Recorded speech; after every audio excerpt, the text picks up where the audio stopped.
Túlia. Meu boa tarde aí para todos e todas.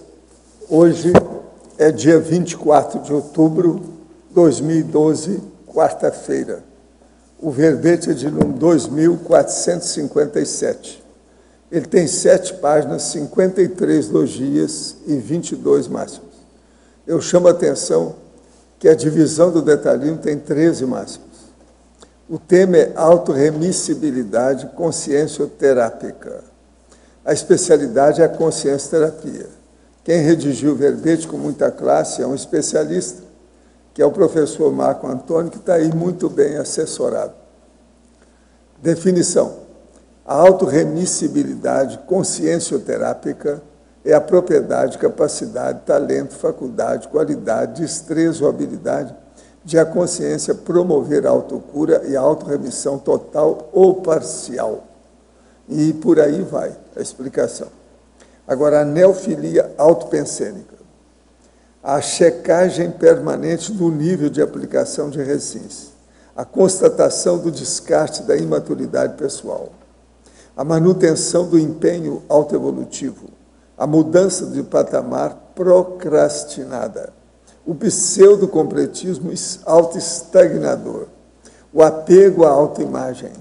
A defensividade soberba da autobiografia, a intransigências heterocríticas disfarçadas de profundidade de autoconhecimento. Eu li apenas aqui 4 linhas, tem muito mais de 20 aí, a fatologia.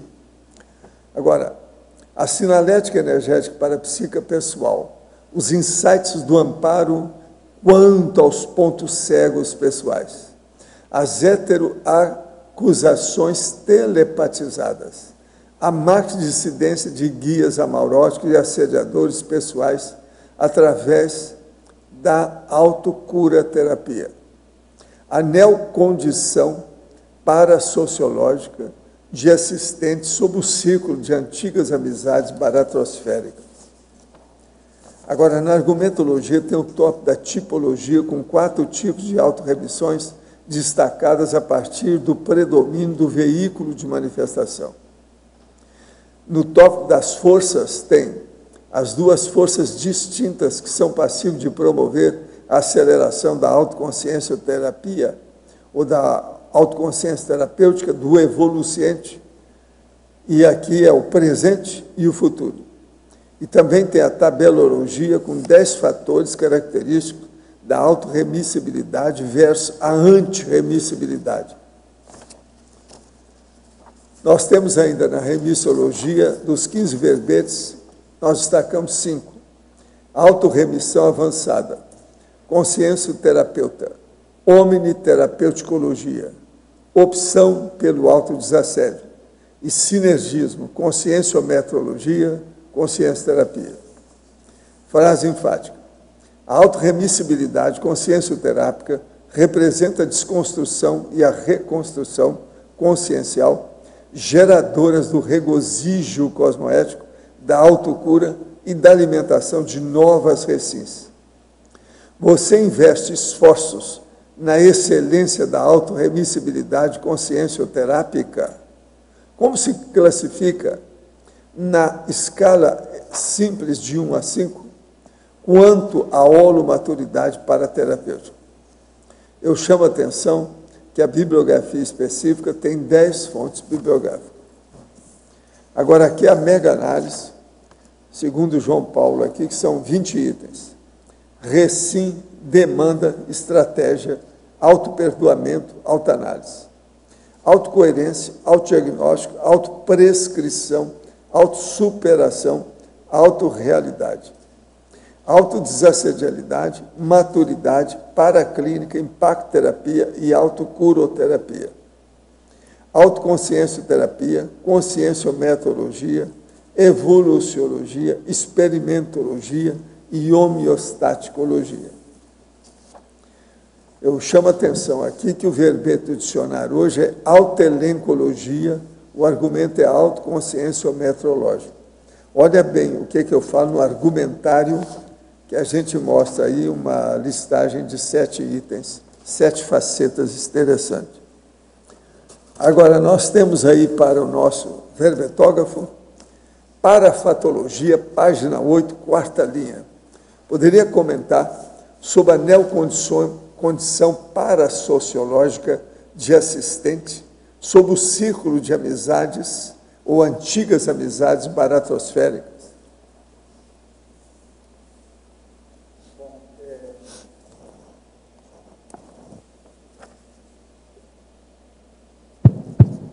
Bom, essa condição que está descrita aqui, da neocondição parasociológica de assistente, sobre o círculo de amizades baratosféricas, ela diz respeito à condição de você voltar ao seu antigo grupo evolutivo, aquele seu antigo grupo de amizades mais imaturas, uma vez que você tenha mudado de patamar, no caso aqui, por conta do verbete, feita a autoconsciencioterapia, né?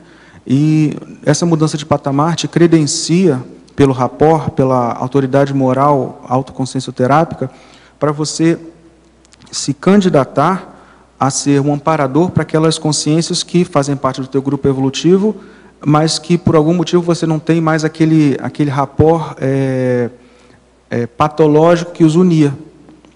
Então você pode, uma vez que você mude de patamar, que você promova a autoconsciencioterapia e mude a sua condição, você faz a maxi-dissidência no primeiro momento desse grupo, do ponto de vista de saída daquelas condições patológicas grupais que uniam toda a condição, né, todo o grupo.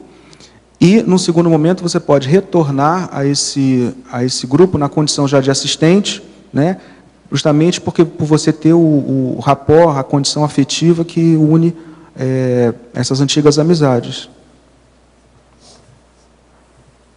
Em Parafatologia, página 8, 14ª linha.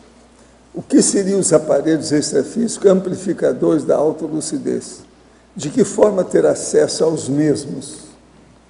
A condição básica é a prática parapsíquica, né?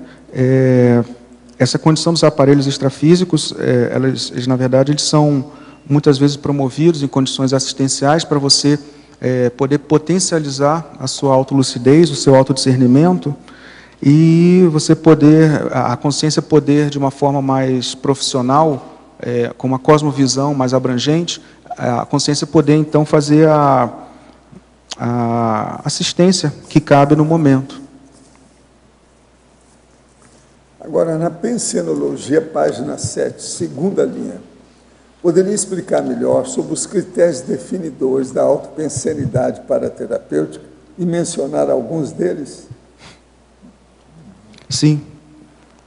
Bom, a condição da holopensenidade autoparaterapêutica parte de um princípio que, uma vez que a evolução seja para todos e sempre há a possibilidade de melhorar, a chance de melhoria para todos, do ponto de vista de consciencioterapia, a consciência nutre dentro dela mesma sempre uma força homeostática que ela acaba sendo propulsora da autoconsciencioterapia, da evolução consciencial.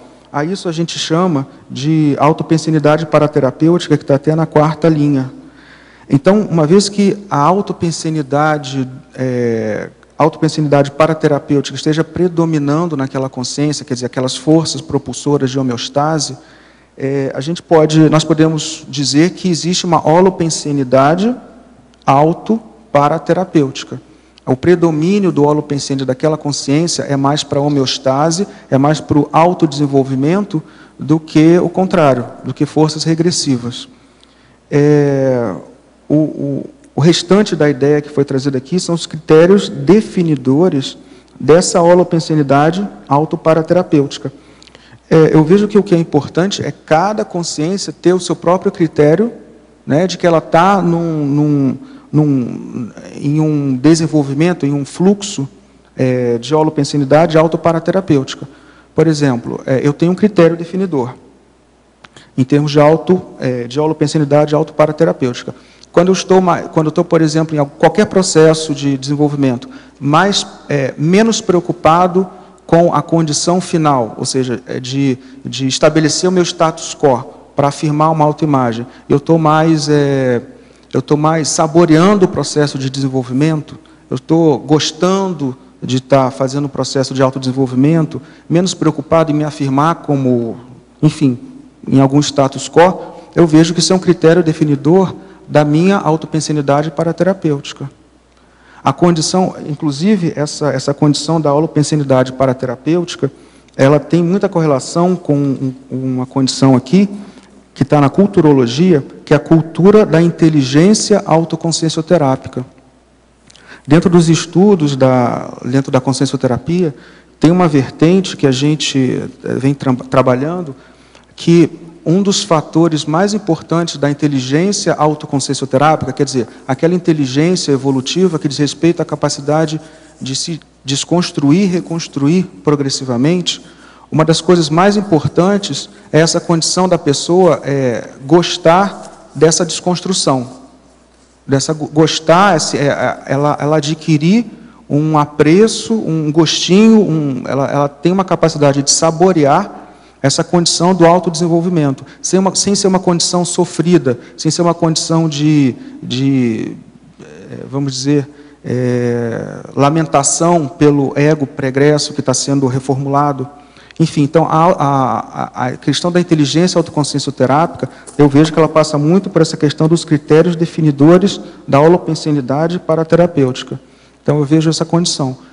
Comigo, eu vejo que um critério que eu estou sendo mais autoterapeuta de mim mesmo, eu estou sendo mais evolucente de mim mesmo, quando eu vejo que eu estou focado, por uma série de indícios, no meu autodesenvolvimento, mais do que no indício de eu ser uma condição que eu almejo ser. Em Fatologia, página 7, segunda linha. Como acontece a constatação do descarte da imaturidade consciencial? E se esse descarte for só passageiro? A constatação do descarte da imaturidade. Onde está? Da imaturidade. Segunda linha, sim. Isso é uma condição que bastante fruto dos nossos estudos dentro da consciencioterapia. A pessoa ela ter um indício, na verdade, um índice, um critério mais científico ou paracientífico no que diz respeito dela ter alcançado a autocura, né? E nisso existem vários paradoxos nessa condição. A primeira condição é que não existe autocura completa. Em tese, isso está até descrito no verbete autorremissão avançada, em tese, tudo pode melhorar, todos nós podemos evoluir, né? Então, a autocura, do ponto de vista completo, ela não existe. Agora, o que a gente pode perguntar é o seguinte, eu como consciência, eu quero descartar uma condição que eu vejo como patológica, obsoleta. Como eu vou saber se eu estou negando a condição, né, de descarte, eu estou me auto-enganando, fingindo que melhorei, como na verdade não melhorei, ou se na verdade a situação está bem constatada. Isso daí passa mais uma vez pela condição dos critérios pessoais. Esse verbete, ele começou porque eu tinha interesse de montar um autorremissiograma, alguma coisa que me fosse... E ela foi feita aos moldes, na verdade, de uma folha de avaliação do conscienciograma. Eu tinha um interesse de definir se uma determinada situação ela estava sendo remetida na forma de autocura ou se era só imaginação. Na verdade, esse aqui, a constatação do descarte da maturidade pessoal, a gente pode dizer que é o grande problema que motivou toda a construção desse verbete. Então, assim, eu acho que a única maneira, número 1, é você saber o que você quer, em termos de autocura, lembrar que toda autocura não é completa e tudo pode melhorar. Tá? Bom, é basicamente isso. Para a Fatologia, página 8, quinta linha. Como realizar o estudo técnico do prontuário extrafísico pessoal? Bom, a condição do prontuário extrafísico pessoal seria uma contraparte extrafísica de uma condição que está descrita até na Fatologia, na página 8, na terceira linha. Então, por exemplo, na terceira linha, se a gente começar aqui, da Fatologia, tem aqui a transformação do diário de registro de aborrecimentos e frustrações cotidianas em prontuário paraterapêutico pessoal. Então, por exemplo, aquela pessoa que começa... Eu vou começar aqui da parte mais intrafísica, para a gente ir depois para a parafatologia. Então, por exemplo, a pessoa pode começar a ter um holopensene mais de evolucente, né, um holopensene paraterapêutico, como a gente tinha comentado, e aquilo que era motivo de aborrecimento e frustração cotidiana, isso pode passar a virar um substrato de autoconsciencioterapia. Pode passar a ser aquela condição que vai ser estudada pelo evolucente, dentro da paracientificidade, e aquilo vira, na verdade, material para a autoconsciencioterapia. A ponto de aquele diário de anotações poder virar um verdadeiro prontuário pessoal. Olha, no dia 25 de setembro, eu tive esse aborrecimento, as características foram assim, assado, eu me desapontei, eu me frustrei, a situação não foi boa, não foi positiva. Só que, ao invés de ser, por exemplo, um elemento de desabafo ou catarse, que muitas vezes um diário pode servir para isso, né? A proposta é o diário pessoal virar um verdadeiro prontuário pessoal. E essa ideia, na verdade, parte do pressuposto de consciências extrafísicas que atuem com SINs dessa mesma forma, com essa forma de parapreceptoria, do ponto de vista de saber as nuances assim, evolutivas do evolucente, da consciência em questão, e realmente ter essa condição do prontuário extrafísico pessoal. Então, já fazendo a contraparte do...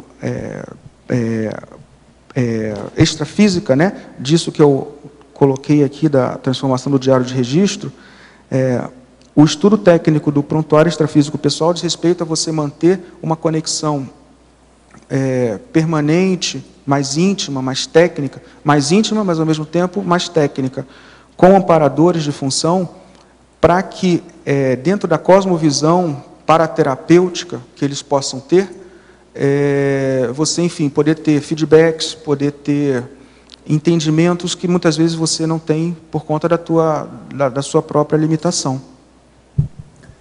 Em Fatologia, página 7, primeira linha, poderia ampliar a checagem permanente do nível de aplicação de RECINS? Essa checagem permanente do nível de aplicação de RECINS tem a ver com a automotivação paraterapêutica, a automotivação autoconsciencioterápica que a pessoa implementa regularmente no seu dia a dia. Tem muito a ver com o que já foi comentado aqui do descarte, da constatação do descarte da maturidade pessoal, mas essa ideia, ela diz basicamente do nível de motivação que você tem em aplicar RECINS, né? E dentro do que a gente propõe, tem uma proposta que é a do método, da prática autoconsciencioterápica. Enfim, o que a gente observa muitas vezes é que um evolucente mais jejuno ou menos motivado, muitas vezes ele pode desanimar frente às dificuldades iniciais. Só que, por definição, quando se faz consciencioterapia, o que se está querendo é justamente focar em uma inabilidade pessoal. É um ponto de trafar, um ponto de inabilidade, de maturidade. Então, espera-se que o processo consciencioterápico tenha algum grau de dificuldade.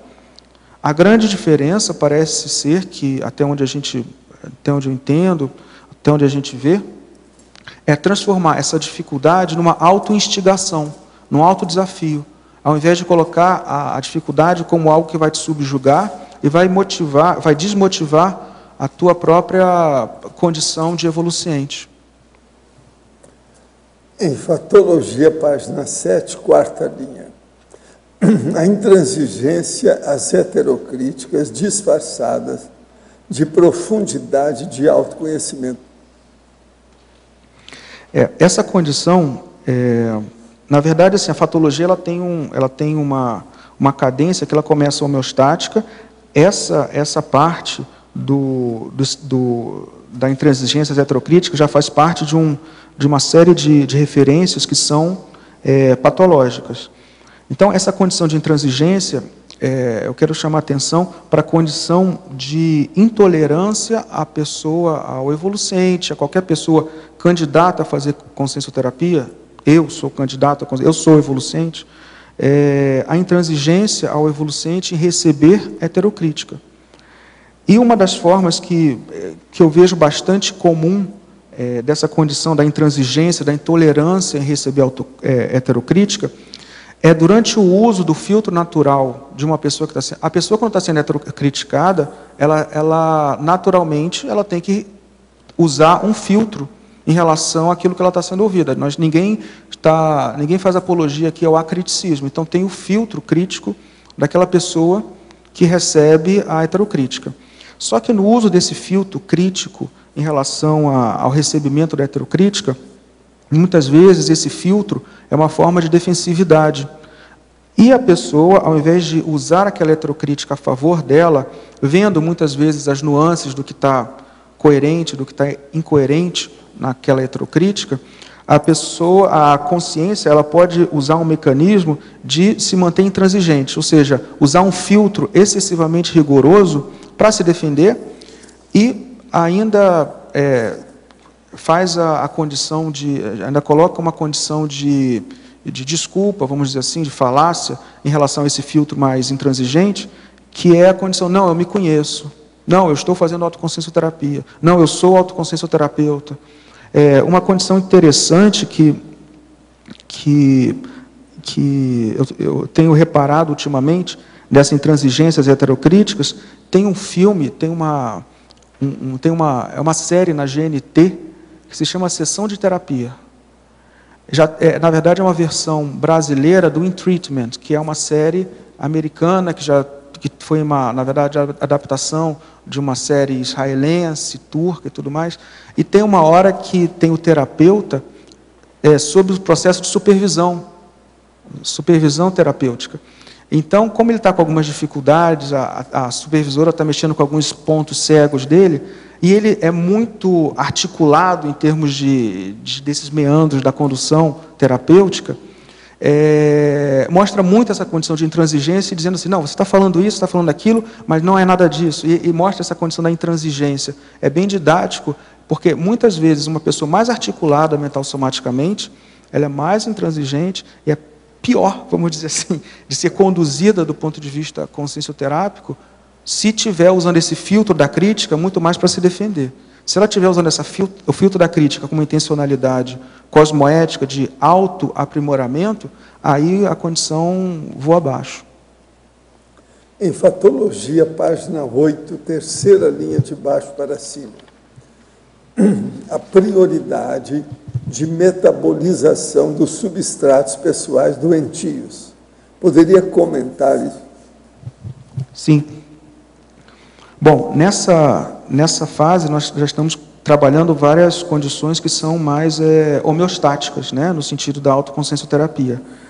Essa condição da prioridade de metabolização dos substratos doentios diz respeito àquilo que a gente estava comentando da intencionalidade pessoal. Substratos doentios, quer dizer, condições nosográficas, em tese, a rigor, pelo que a gente conhece, todos nós temos. O que varia é o nível de prioridade em metabolizar esses substratos, esse nicho de patopensenidade. Né? E isso que dá assim, o teor e a consistência da pessoa enquanto evolucente, enquanto autoconsciencioterapeuta. Evolucente e autoconsciencioterapeuta eu vejo quase como sinônimos, né? São faces da mesma moeda. Então, assim, essa condição da prioridade de metabolização, ela escancara, evidencia o quanto a consciência tem essa intencionalidade de aprimoramento, que é o que a gente está comentando aqui na condição da autorremissibilidade consciencioterápica. Professor, eu e minha duplista começamos a trabalhar juntos com energia. Sempre aplicamos arco voltaico. Mandamos energia para a consciência e algumas consciências são atendidas. O campo está ficando cada vez melhor e sem ressaca. Ela é muito melhor na movimentação da energia e em parapsiquismo. E quando o campo fica muito forte, ela sente que pode dar passividade psicofônica. Se não existe ressaca energética, pode ser amparador tentando acoplar? Como deve ser feito? Não, aí o problema é você testar. Se ela está sentindo o processo, fala com ela para entrar em transe e ver o que é. Agora, você tem que saber julgar, ter bastante juízo crítico para examinar, né? Que esse processo de psicofonia tem que ter gabarito quem está dirigindo, né? Agora, aqui, em Parafatologia, página 8, segunda linha, poderia ampliar os insights do amparo quanto aos pontos cegos pessoais? Sim, esses insights, eles estão quase que formando um antagonismo, vamos dizer assim, com a próxima ideia, que é a heteroacusação telepatizada. Na verdade, é a postura em relação ao outro, né? Nessa primeira condição dos insights do amparo, quanto aos pontos cegos pessoais, essa condição é a condição da amparabilidade a partir da percepção do ponto cego de alguém que você, com toda a ternura, com toda a vontade de que aquela pessoa realmente cresça e amplie o autodiscernimento, você transmite essa informação para o evolucente, para a consim. No caso, o que a gente está comentando de parafatologia, realmente é o amparo que numa condição de supervisor, né, ou paraterapeuta, acaba assim fornecendo algumas dicas, alguns indícios de pontos cegos pessoais que a consim não está conseguindo determinar naquele momento.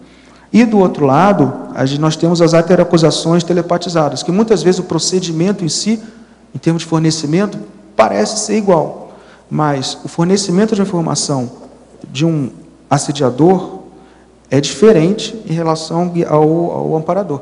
O processo de um assediador tocando no seu diagnóstico é muito mais de acusação, é muito mais de redução do autodiscernimento, é muito mais de imposição, muitas vezes, de julgamentos morais depreciativos, sentimentos morais do tipo culpa, enfim.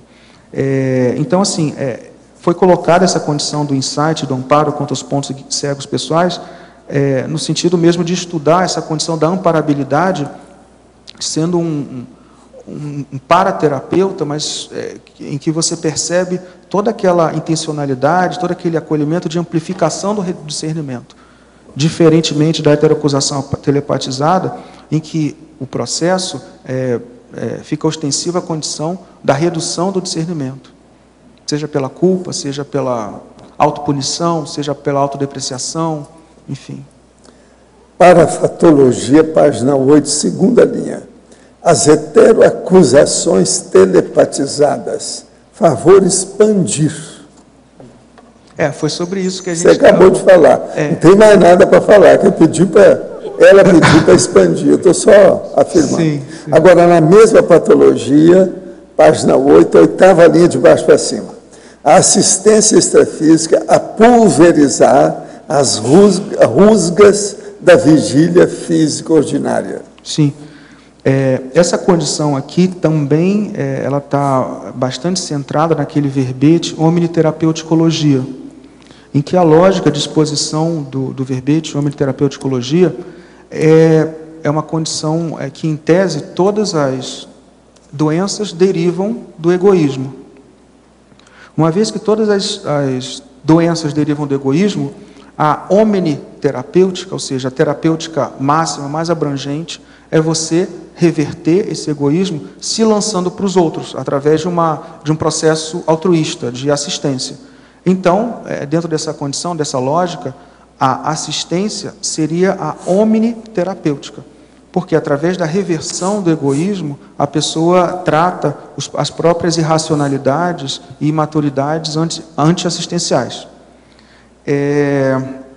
Então, a partir dessa condição que a gente estava colocando aqui, muitas vezes a consciência, a partir do momento que ela começa a promover uma assistência extrafísica mais ostensiva, tem um processo de projetabilidade para psiquismo mais amplo, muitas pessoas, muitas condições que muitas vezes eram vistas como empecilho, gargalo, ai que saco, eu tenho que lidar com essa condição, muitas vezes isso passa a ser, na verdade, uma condição que está a seu favor, para que você possa se desafiar cosmoeticamente, evolutivamente, para você trabalhar assistencialmente nessa condição que anteriormente te irrita e que anteriormente é uma rusga. Então, assim, a rusga, para o evolucente motivado, é um substrato, é um campo, é um desafio cosmoético para reverter essa rusga e ser uma atividade assistencial. É essa a lógica dessa condição da assistência extrafísica, pulverizando qualquer rusga na vigília física. Gente, eu queria chamar a atenção para um convite para depois de amanhã, sexta-feira, às 19h30 e às 20 horas, que vai ter um talk show lá na livraria Nobel do Shopping Center, lá do Cataratas. Então, vai ser lançado o livro As 8 Premissas da Fisioterapia Gerontológica. Eu estava falando aqui ontem que era sábado, não é sábado, é depois de amanhã, sexta-feira, à noite. E quem vai lançar o livro é a autora Cristina Ribeiro. O livro vale a pena ver, muito interessante, a fisioterapia gerontológica. Agora, outra coisa que eu quero mostrar é do jornal, aqui, ó, Gazeta do Povo, lá de Curitiba, a parte de economia, que está o futuro incerto, a juventude desperdiçada, os chamados jovens nem trabalham, nem estudam. E eles estão aumentando. Já em matéria de jovens, nessa fase, 20% da população do Brasil está no buraco. Então, está furada essa geração. Eles não estudam e nem trabalham. Então, eu disse, o Brasil desperdiça 1 em cada 5 jovens adultos, pouco mais de 5.300.000 pessoas com idade entre 18 e 25 anos, equivalente a 19,59% dos brasileiros dessa faixa etária que não estão estudando nem trabalhando, e nem tampouco procurando emprego. São dados do censo de 2010. Agora, isso se deve ao baixo nível de aprendizado dos estudos. Agora, o contingente de jovens que não estuda nem trabalha tem aumentado de 2001 para cá. Eles eram 4.800 e hoje já são mais de 5.000. Então, vocês vejam bem que a geração nem chama. Agora, estão falando aí que o estudo também está muito mal feito no Brasil, que as disciplinas em excesso, várias delas abstratas demais para quem mal consegue interpretar um texto, e elas são pouco úteis para quem precisa arrumar logo um emprego. É preciso oferecer uma opção de ensino médio profissionalizante que deixe o jovem apto a algum serviço aos 18 ou 19 anos. Nem todos podem esperar pela faculdade. Então, eles têm medo que tudo isso, esse povo, eles vão perder para a marginalidade. Por isso tem tanta gente pirada e criando problema de crimes e ilicitude, que o Datena fala todo dia aí, São Paulo e Rio, etc. Tal. De modo que, inclusive, eles não estão aproveitando o chamado bônus demográfico que o Brasil atravessa atualmente. Vale a pena ver isso aí, como é que é a situação entre o processo de idade e a situação que está favorável hoje para as coisas. Uma coisa seríssima é o seguinte, isso tudo está acontecendo em diversos países que estão com problema, por exemplo, na Europa. Mas aqui no Brasil não, porque aqui nós estamos numa fase boa. De modo que isso é deplorável. É terrível isso aí. Outra coisa, a Folha, aí, lá de Curitiba, a Gazeta do Povo, muito sério esse jornal aí na história, o maior do Paraná. Esse artigo está muito bem feito. Quem escreveu fora de série, esse jornalista. 30 anos. Hein? Tem 30 anos, não tem livro, não. Esse é fora de série, esse rapaz. Vamos ver o tal Jasper. Preciso ver quem é esse cara. Eu entrego o professor Marco Antônio a você. Ô, Marco Antônio, na página 8, Fatologia, a 6ª linha de baixo para cima, depois segue a pérola negra, autoconsciência terápica repassada do veterano ao jejum. Sim, isso diz respeito à condição da comunicação interconsciencial, né? Que é uma das premissas da cientificidade, da paracientificidade, vamos dizer assim também, aquela condição de dificuldade que uma que uma consciência que seja considerada assim um evolucente jejuno, menos tarimbado, né? Ela pode se beneficiar de colóquios, de conversas, de troca de ideias com aquele autoconsciencioterapeuta mais veterano, né?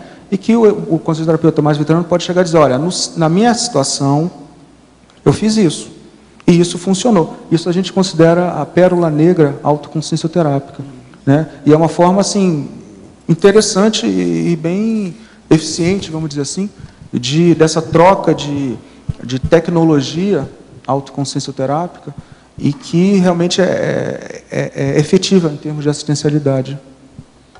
Agora, uma outra coisa que não está direto aqui no verbete. Se existe a possibilidade do evoluciente ele ter alguma argumentação lógica que vai contra o terapeuta? Você já presenciou isso, vivenciou? Eu não entendi, você pode repetir?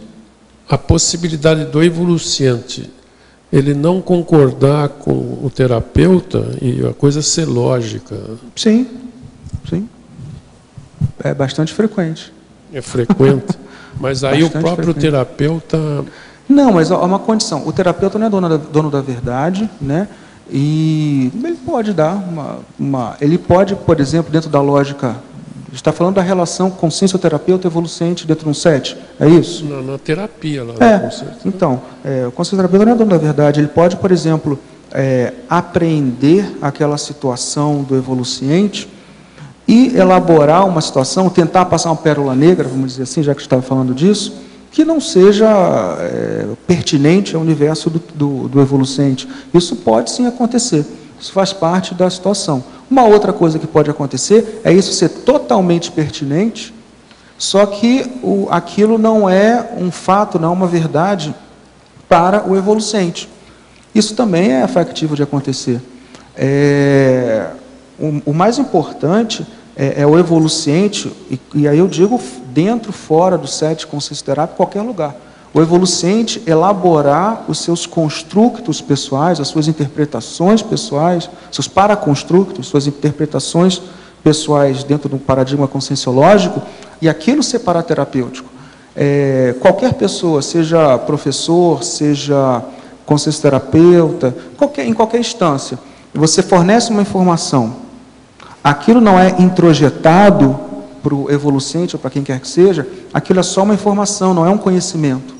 Então, o mais importante, você está mencionando especificamente o consciencioterapeuta, o consciencioterapeuta dá uma heteroajuda, né, otimizar o ambiente para o evoluciente construir conhecimento, né? Essa é a condição, esse é que é o grande desafio, até porque não existe heterocura, não existe, essa condição ela é Agora dá para... ilógica. Dá para distinguir quando por exemplo, o mecanismo de defesa do evolucente, disso ser também uma coisa lógica, vamos dizer assim.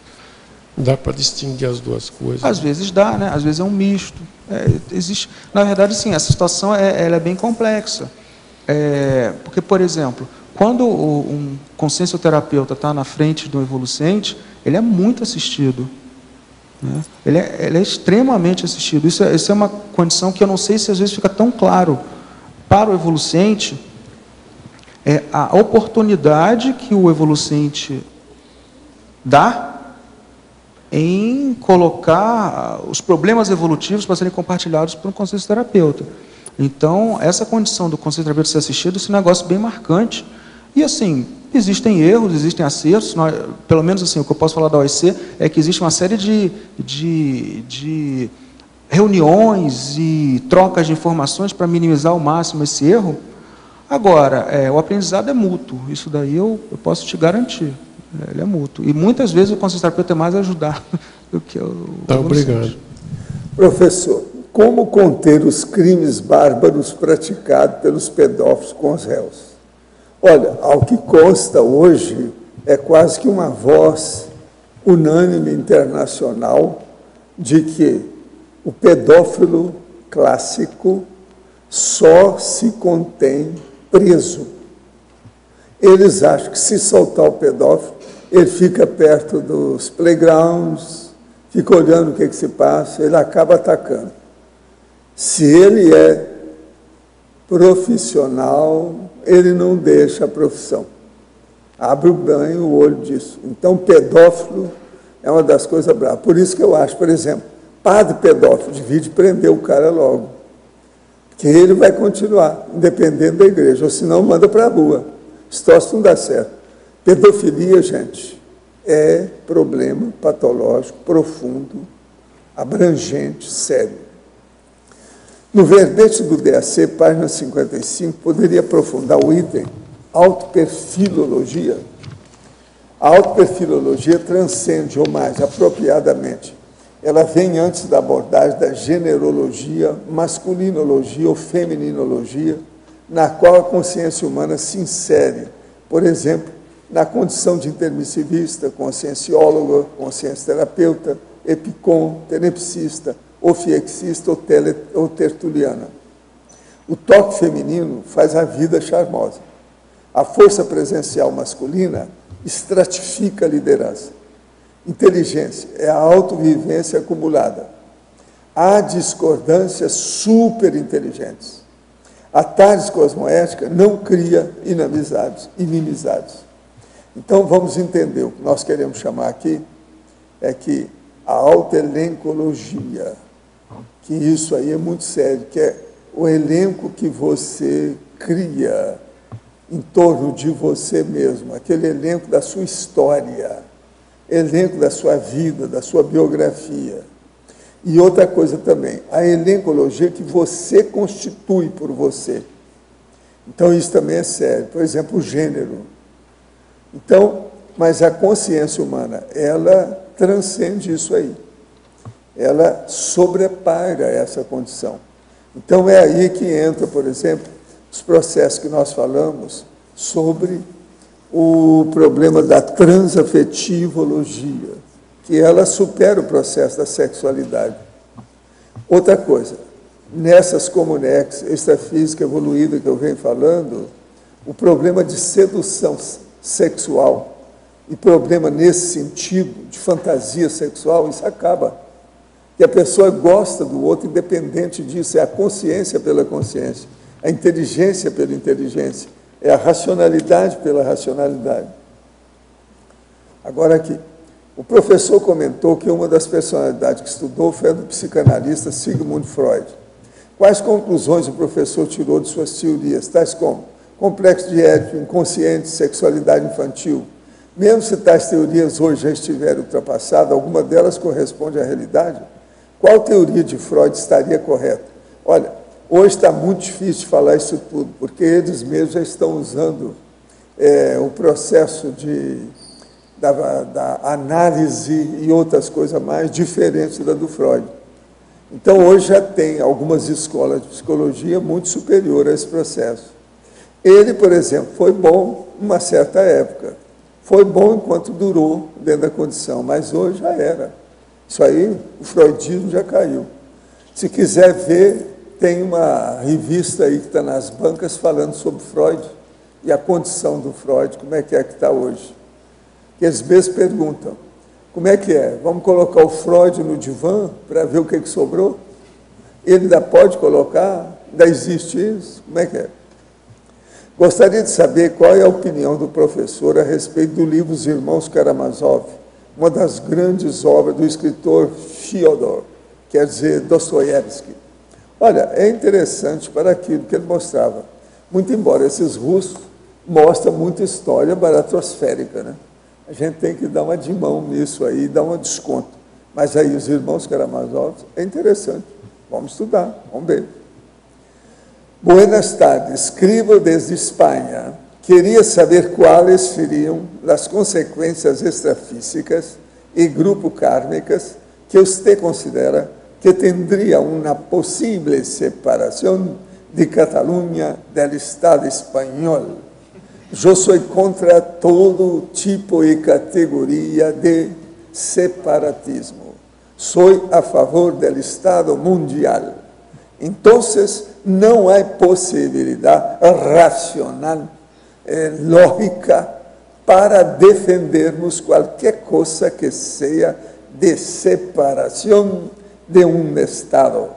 Outra coisa, isto é totalmente egocêntrico. Por quê? Quando a Espanha necessita de todos os filhos para sustener a economia, um Estado, porque tem um pouco mais de plata, deseja separar-se. A má intenção está evidente. Tenha calma, minha irmã, e não entra nesta. É lógico. Terrível, terrível.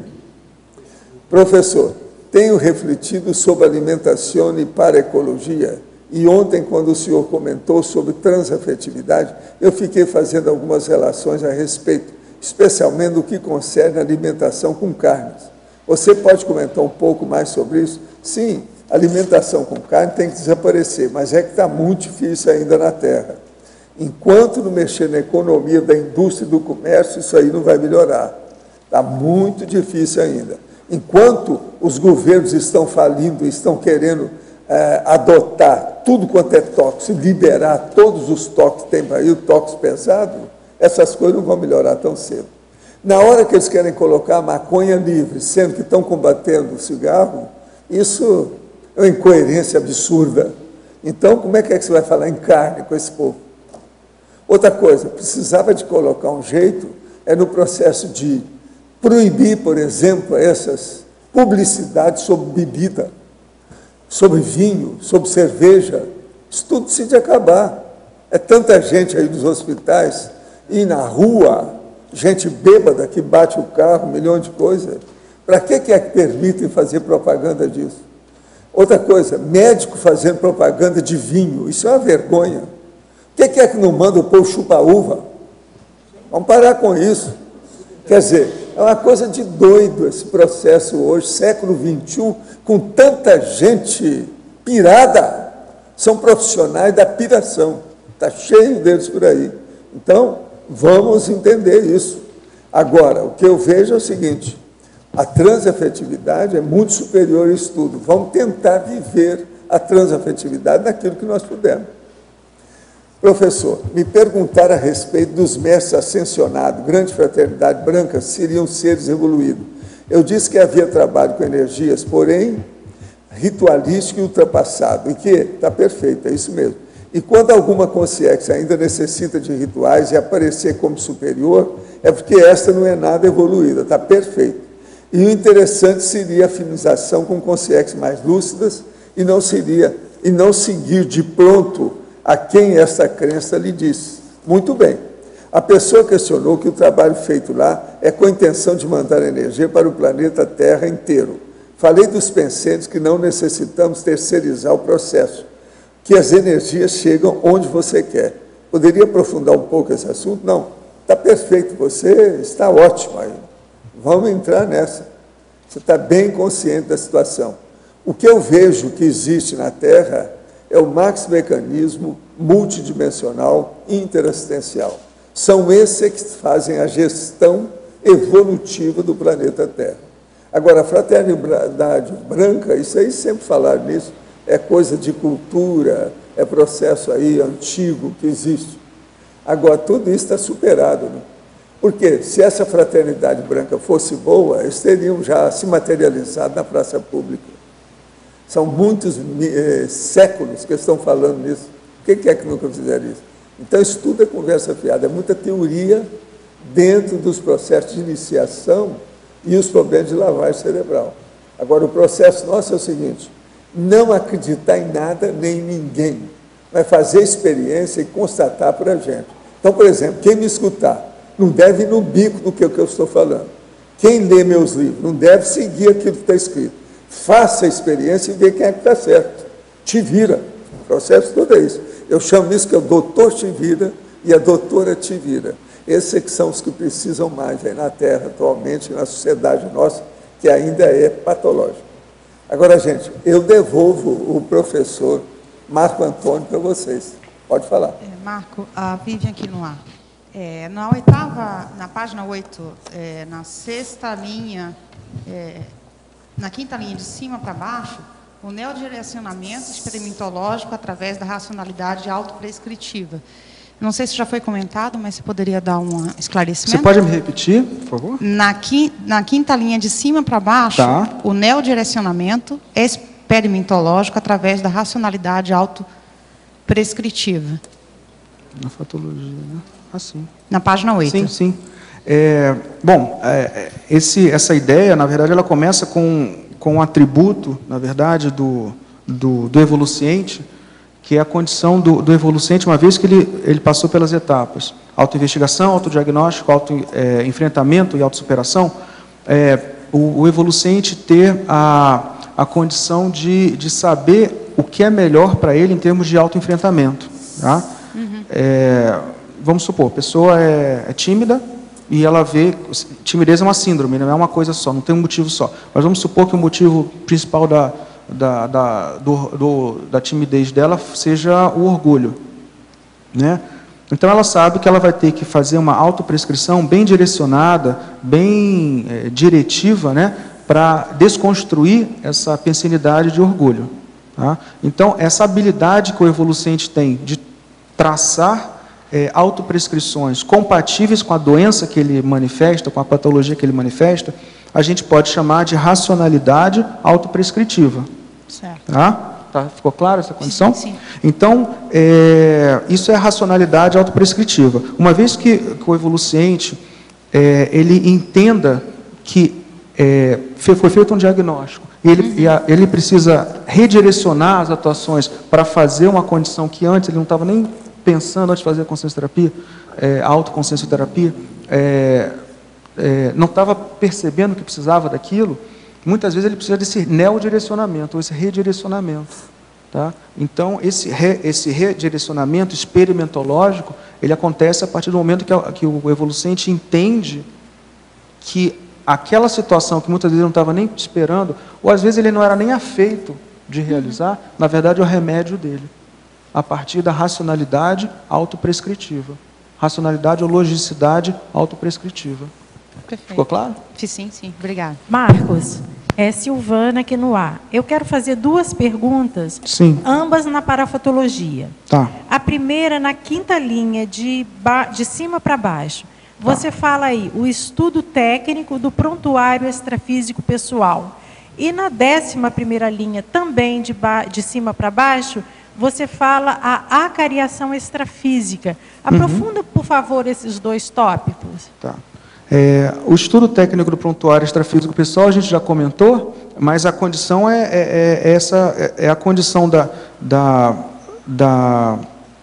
do evolucente se utilizar do rapport com consciências extrafísicas que tenham uma autopensenidade paraterapêutica de fazer consciencioterapia, vamos dizer assim, e uma vez que seja aprofundado esse rapport, o evoluciente, a consciência, ela é passível de ter feedbacks, de ter, enfim, feedbacks, respostas,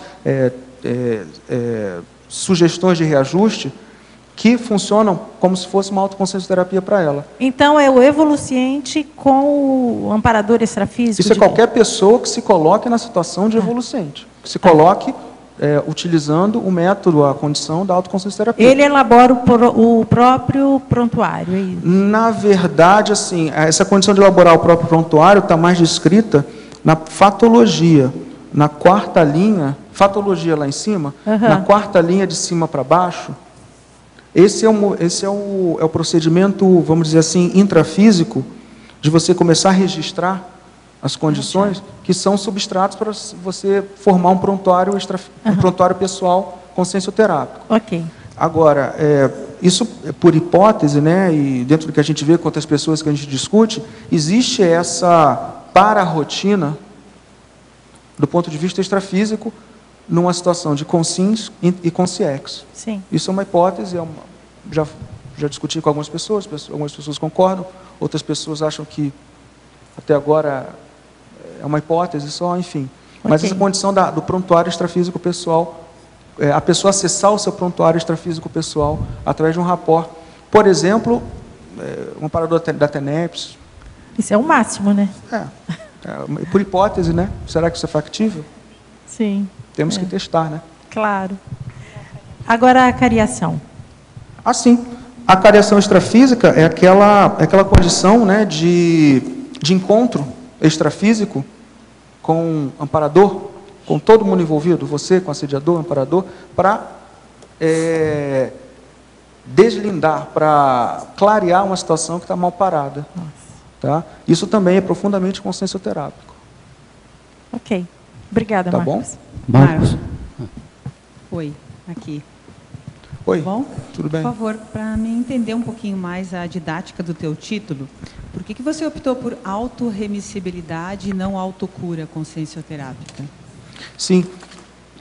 Bom, a consciencioterapia, né, ela tem, na verdade, na definição proposta, ela é a ciência da conscienciologia, né, que estuda a ciência da conscienciologia, a disciplina, o subcampo da conscienciologia, que estuda o alívio, o tratamento e a remissão das patologias humanas, patologias, pertúrbios, distúrbios, né? Então, eu preferi usar algum desses elementos, até porque a autocura seria a unidade de medida da consciencioterapia.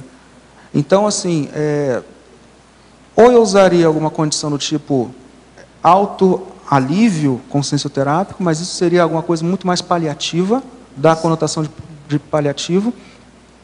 Então, autotratamento consciencioterápico, mas talvez não fosse ficar alguma coisa muito... dentro das acepções, eu vi que remissão, ela abrange um espectro maior. Remissão, quando se fala em termos de ruais, assim, numa situação mais lato sensu, é o enfraquecimento, diminuição ou atenuação dos sintomas de uma doença. Isso é remissão. Agora, na própria medicina se usa, às vezes, a remissão, por exemplo, um câncer está em remissão. Se essa remissão ela completa durante 5 anos, ela é cura. Ela é critério de cura. Então, uma autorremissão permanente e bem controlada, bem gerenciada, ela encaminha para a cura. Então, acaba sendo uma condição que, em termos de explicar esse processo, que consciencialmente, por hipótese, seria isso mesmo, a pessoa remite os sintomas dos pertúrbios dela, mantém elementos, mantém uma série de rotinas para fazer a profilaxia secundária, a prevenção secundária, quer dizer, a profilaxia do aparecimento, do ressurgimento daquele sintoma, e uma vez que você consiga, ou nessa vida ou em outra, não sei, vai ter autocura. O sintoma vai estar tão administrado, a doença em si vai estar tão administrada, que isso tem repercussão paragenética, né? Isso, na verdade, você atinge a autocura.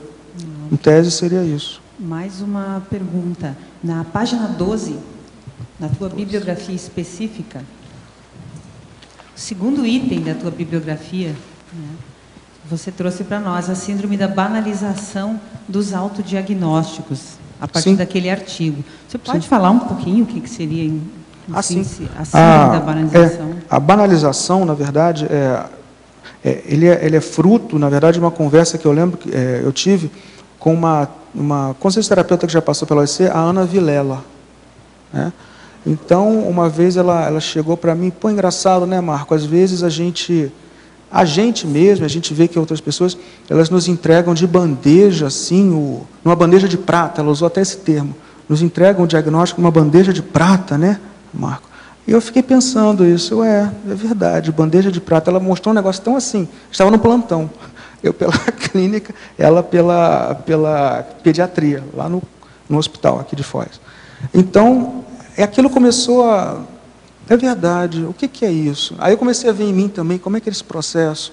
Então, assim, a partir desse processo de pensamento, de elaboração, a gente começar a pesquisar, né, com a gente e nos processos externos, a gente acabou chegando numa conclusão, pelo menos numa hipótese, de uma síndrome conscienciológica, ou seja, num tipo de comportamento que reduz o autodiscernimento da pessoa, em que ela reperspectiva aquilo que é uma doença do ponto de vista conscienciológico, ela reperspectiva de modo light aquele construto para aliviar ela própria da responsabilidade do autoenfrentamento. Então, por exemplo, é aquela pessoa que diz assim, não é que eu sou arrogante, é que eu estou podendo, né?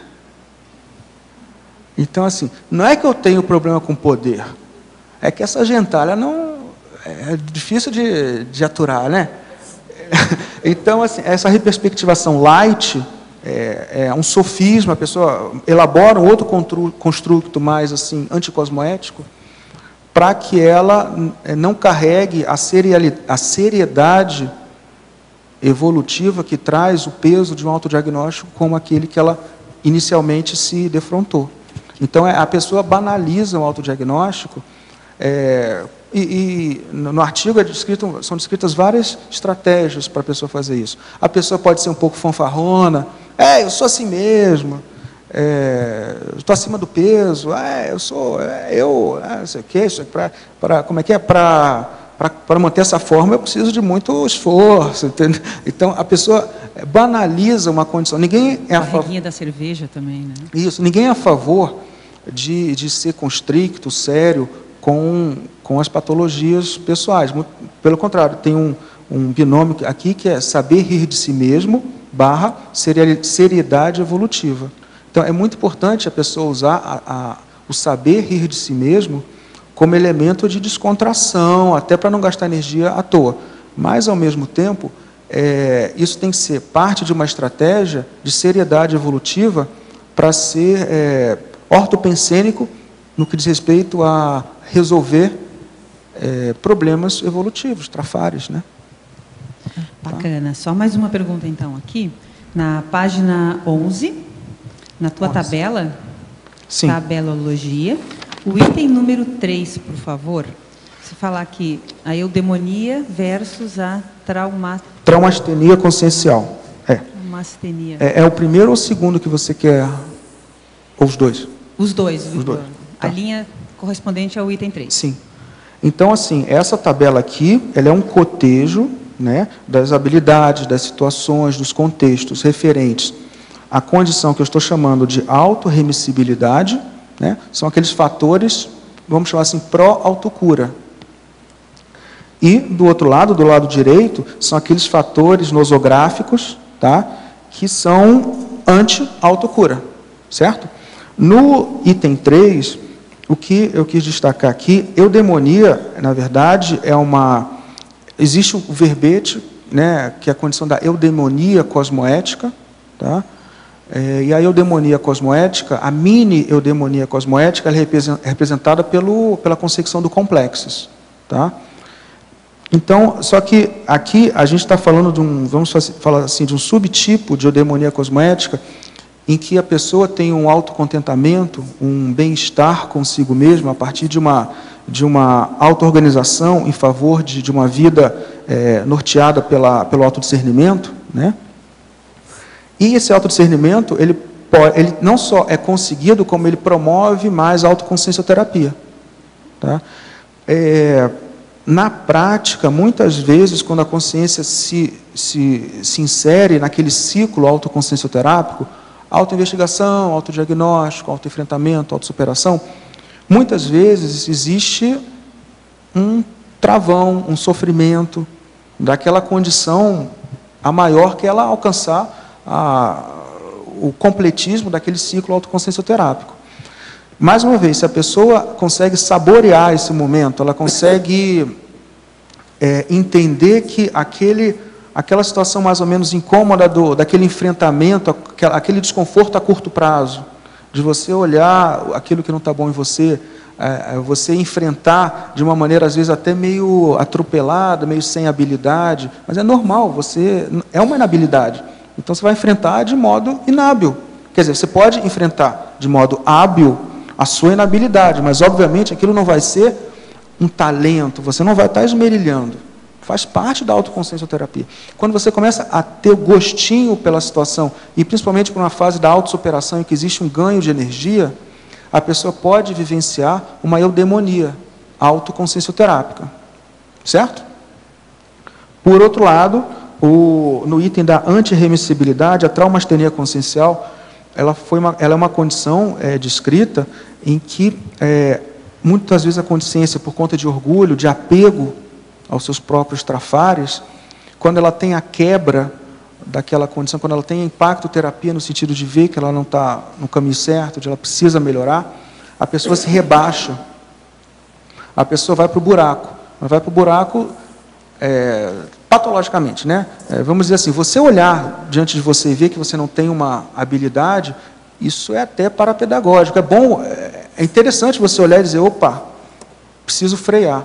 Então, algum nível de constrangimento cosmoético, mínimo, isso é positivo, isso é salutar, tá? Mas você ir para o buraco diante de alguma quebra de algum mito pessoal, isso não é positivo, né? Muitas vezes, o professor Val estava contando os pedófilos, muitas vezes situações de amoralidade e tudo mais, a pessoa não tem constrangimento cosmoético mínimo. Está tudo certo. E isso também não é o ideal. Então, é o gerenciamento sem emocionalismo, como tem aqui na fatologia, do processo consciencioterápico. Marcos. Obrigada. Marcos, aqui no ar, Tânia Guimarães. Oi, Tânia. Tudo jóia? Sim, tudo bem. Na página 8, na fatologia, na terceira linha de baixo para cima, no encaminhamento terapêutico da lista de patologias. Fala um pouco sobre isso. É o encaminhamento terapêutico da lista de patologia. Terceira linha de baixo para cima. Essa ideia aqui frisa a importância da pessoa sair do processo de autodiagnóstico e caminhar para o processo de autoenfrentamento, né? Então, por exemplo, a pessoa muitas vezes tem uma lista de patologia. Essa lista de patologia está engavetada, tá? Uma condição importante para a pessoa, quando ela tem uma lista de patologia, na verdade, a gente está nós aqui, nós estamos num contexto que é diferenciado em termos de autopesquisa, né? E, em tese, todos nós estamos investigando, nós temos uma lista de patologias, uma lista de inabilidades a serem mexidas e trabalhadas. Agora, uma condição importante para o encaminhamento paraterapêutico é o seguinte, por exemplo, eu digo assim, eu sou arrogante. Então, na minha lista lá está assim, Marco é arrogante. Então, isso é um diagnóstico que eu tenho na minha lista de patologias. Agora, como que eu vou fazer a minha autoterapia? Eu sou arrogante. Como você vai fazer o encaminhamento? Como eu vou fazer o encaminhamento? É para mim? Então, é para a equipe de... Não, é o autoencaminhamento. Eu tenho que encaminhar. Eu tenho que encaminhar a minha lista de patologias. Então, por exemplo, olha só. Vamos lá, eu sou arrogante. E eu preciso encaminhar terapeuticamente isso. Então, prescrição, vou deixar de ser arrogante. Isso não serve. Sou arrogante.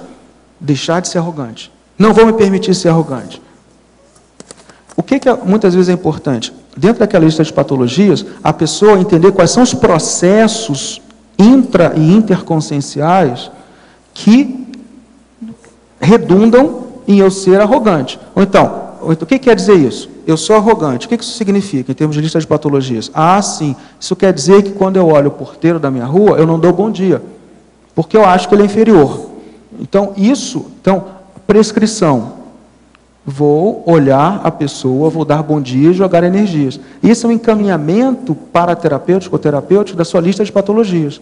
Não adianta só chegar, eu sou tímido, vou ser menos tímido. Eu sou cosmoético, anticosmoético, ser cosmoético. Senão fica um negócio abrangente. É importante você mapear os fluxos intra- e interconscienciais que fazem de você, no caso que eu estou, você não, de mim, né, que eu falei, o Marco, uma pessoa arrogante.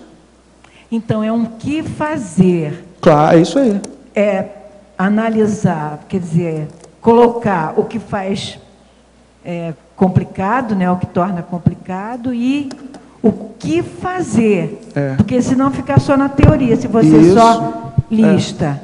Então, é autoencaminhamento, quer dizer, você ficar sabendo que você tem 1, 2, 3, 473 problemas e você ir fazendo. O que significa, em termos de processo, em termos de contexto, ser arrogante? O que significa ser preguiçoso? Preguiçoso significa que eu não faço ginástica. Ou seja, vou fazer ginástica. Assim, sabe?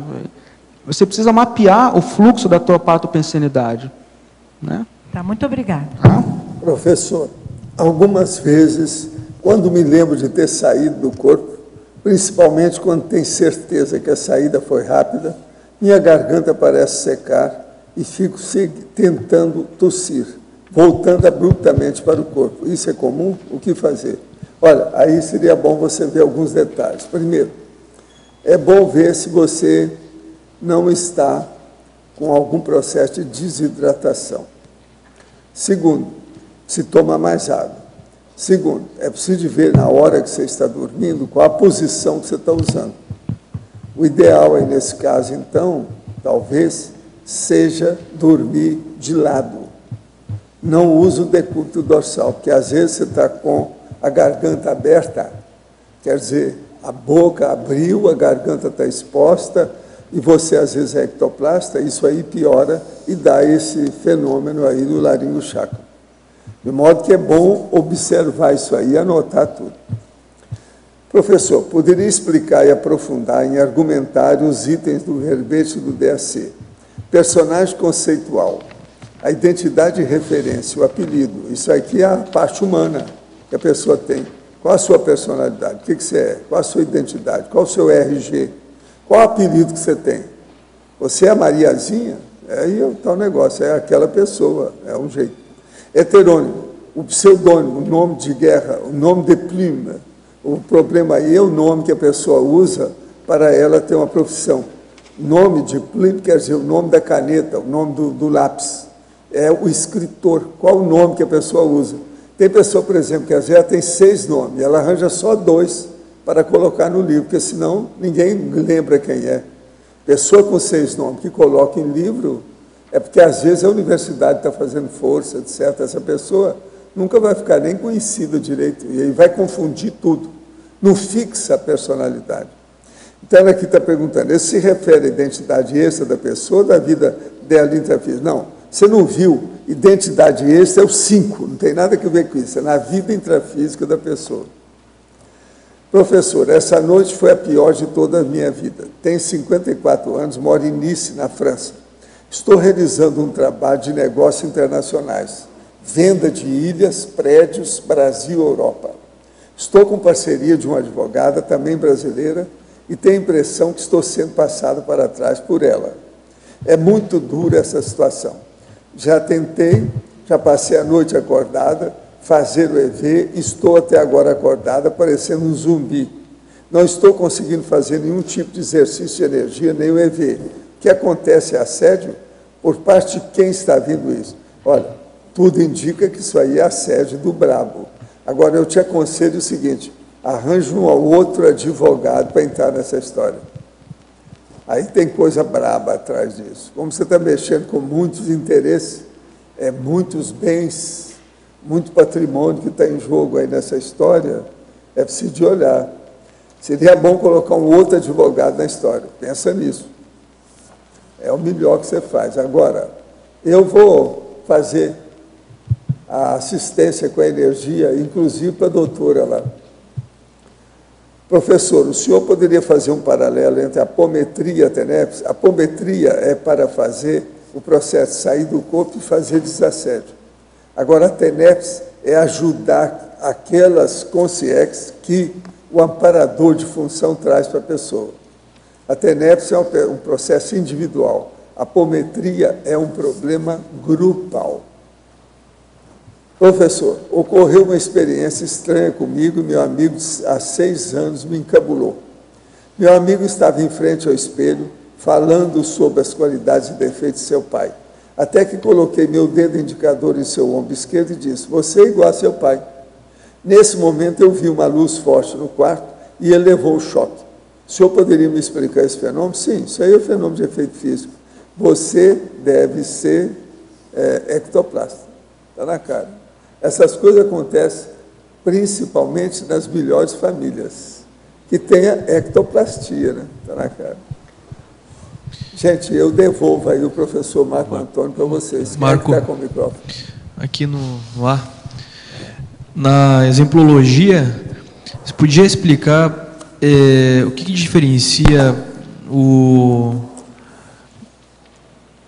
a consulterapia a básica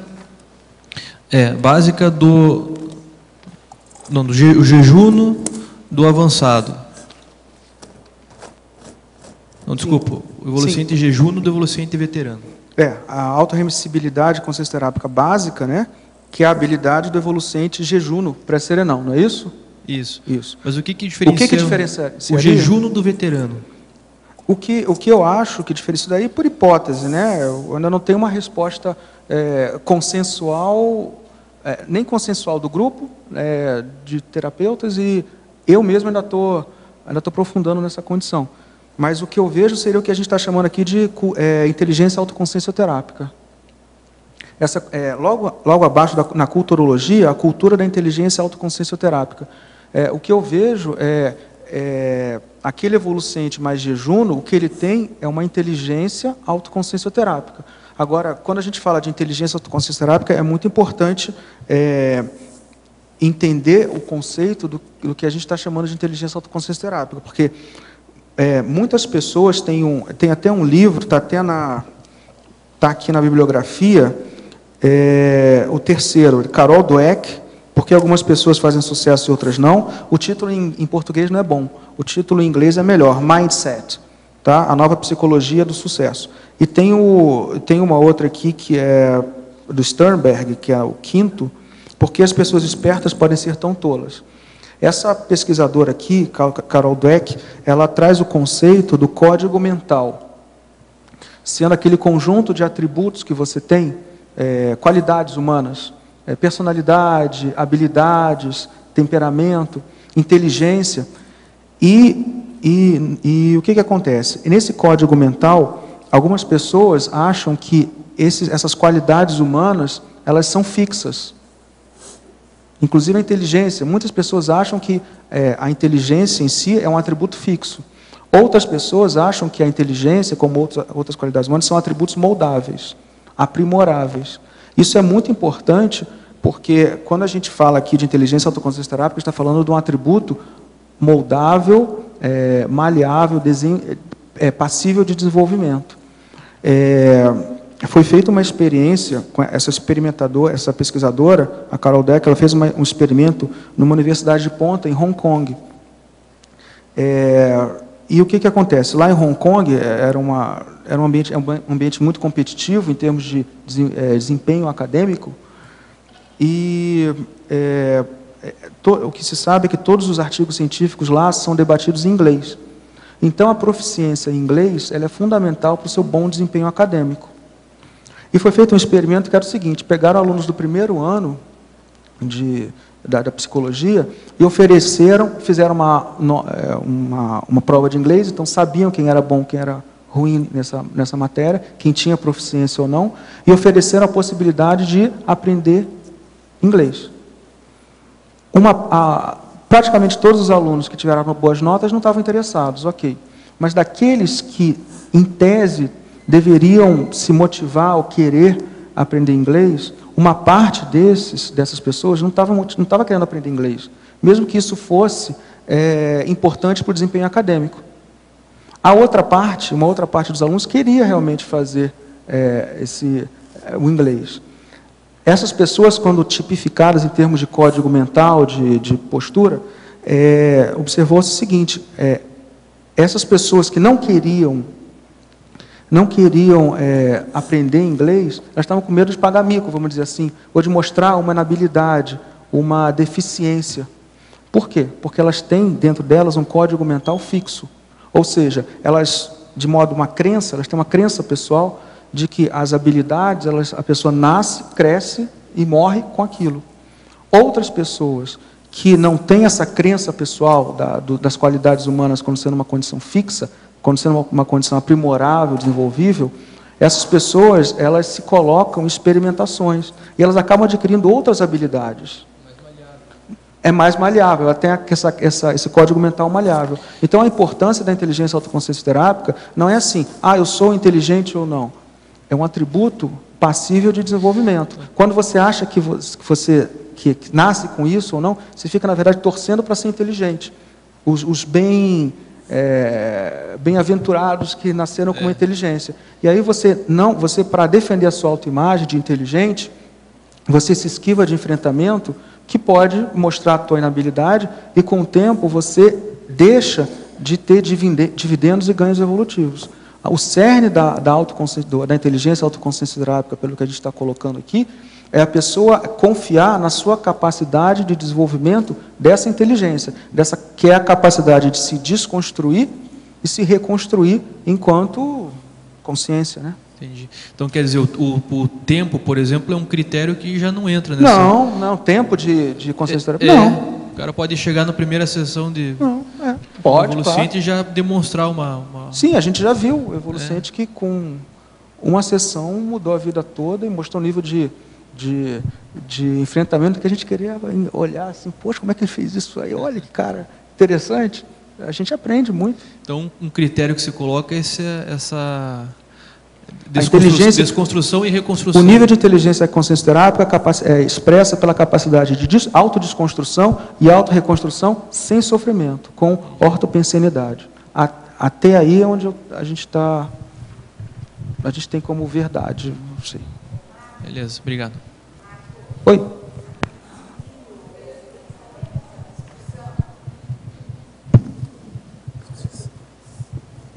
Então, seguindo essa discussão, a gente pode levantar que a paragenética influencia totalmente, no claro. Positivo e negativo disso, não? Nós somos somatórios, paragenéticos, mesológicos, genéticos, sociológicos, parasociológicos, sem dúvida. Tá bem.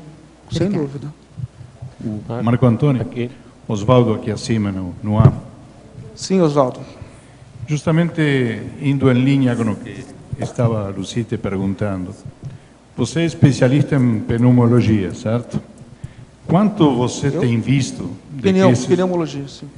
Quanto você tem visto, por exemplo, nos casos de tabagismo, que esse negócio tenha sido paragenético, no caso?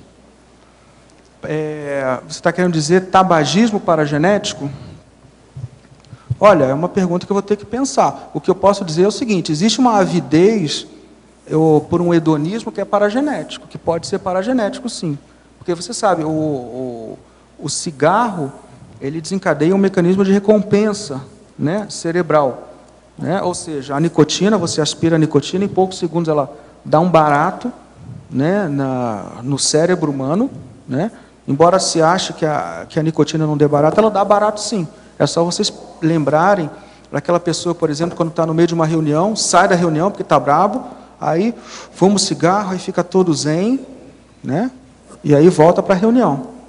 Ela fica zen pulmão, zen estresse, zen um monte de coisa. Mas ela dá barato. Ela dá um barato. Então, assim, eu não sei até que ponto, se a gente for estudar, uma consciência pode ter, por exemplo, um mecanismo paragenético, vamos dizer assim, de avidez por esse hedonismo, dessa tranquilidade a curto prazo que a nicotina dá, e que, na verdade, a médio prazo, que em alguns minutos, ela já gera uma ansiedade, na verdade, para mais nicotina. Então, eu não sei até que ponto, se a gente for fazer um estudo, a gente vai poder determinar mecanismos paragenéticos de hedonismos multisseriais que estão cunhados no paragenético. Pode ser. Isso é uma hipótese.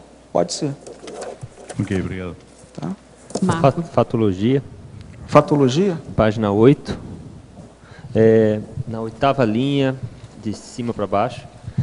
Ali você fala em valores cosmoéticos pessoais propulsores da autoconsciência terapia.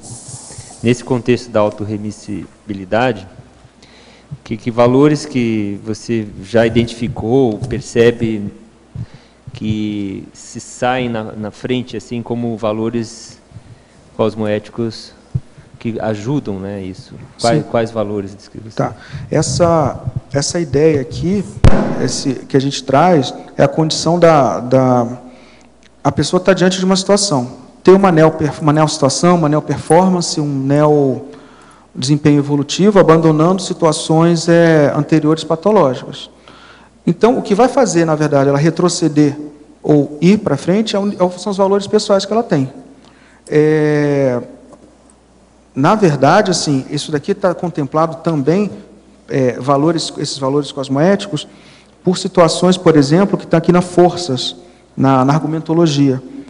Por exemplo, a pessoa pode estar saturada com a constatação da autorrealidade patológica atual. Ela já não se aguenta. Ela não aguenta mais fazer as mesmas performances e ter o mesmo ônus dessa situação. Isso pode ser, por exemplo, um propulsor, né, no sentido de rechaço daquela condição patológica. Então, eu tenho um valor assim, não quero mais ser daquele jeito. Isso pode ser um valor. E o outro valor está aqui no futuro. A inspiração com a perspectiva da autorrealidade homeostática futura. Então, por exemplo, ela olha alguém que tem um nível de discernimento que ela aspira a ter. Olha, esse é um valor para mim. Eu vi esse exemplo aqui dessa pessoa, isso é motivador. Então, isso pode ser um valor. Então, no meu caso, por exemplo, desde criança eu tenho indícios dessa condição de gostar de autodiscernimento, gostar de clareza de raciocínio. Então, isso eu vejo que é um valor para mim.